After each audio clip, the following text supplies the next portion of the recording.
Hey YouTube, a quick video on a couple findings that some folks have helped me with. I do want to credit KEnergy and Julian.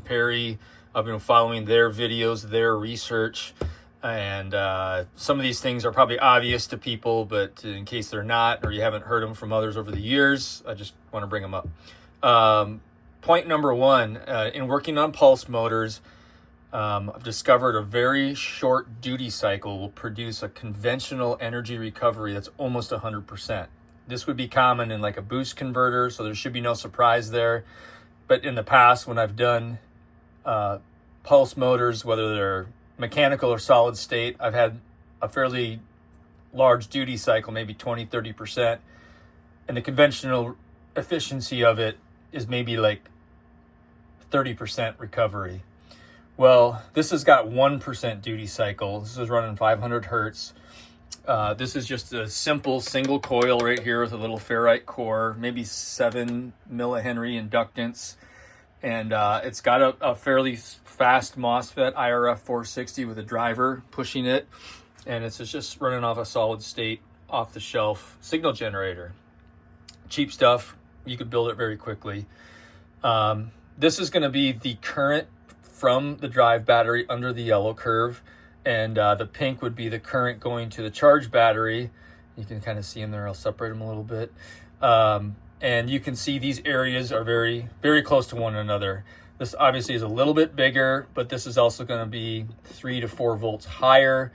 When you calculate this area compared to this, you multiply each by their respective battery voltages, you'll get 97% recovery. And again, I'm measuring that this way. This would be the classic Ventodi circuit. You've got to measure the input current rate here coming out of the switch. So you're not, if you measure it here, you're double counting what's going around, and the efficiency will look incorrectly low. And then measure here, either just before or just after the diode, what's going into the charge battery.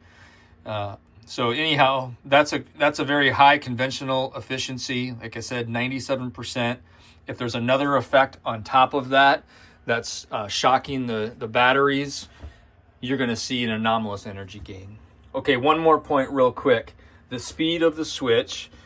I've gotten a new scope that I can dial in on this, and I'm able to, I'm going to turn off that other trace so I can see it just a little bit better. Zoom in here. All the way down to 50 nanosecond divisions. And this is really the first switch when it closes, the first oscillation. And we're going from 60 volts here all the way up 660 volts. Or this is the delta, is 660 volts. And that's happening in 40 nanoseconds. And so if you calculate this ratio, 671 volts and 45 nanoseconds, sorry, you get 14.8 volts per nanosecond. If you can achieve this ratio, this again is according to some of Julian Perry's literature on Open Science Forum on impulse charging. If you can get this ratio over a 1 or even a 0.1, you're going to start to see anomalous energy gains. And so anyhow, yeah, this again is an IRF 460 switch. I'm going to try a 1700 volt one next to see if it's even better. But so far, it really charges the batteries very quickly. You can swap them back and forth, and the battery voltages slowly climb. So hope that helps somebody just wanting to share what's out there. Good luck. Thanks for watching.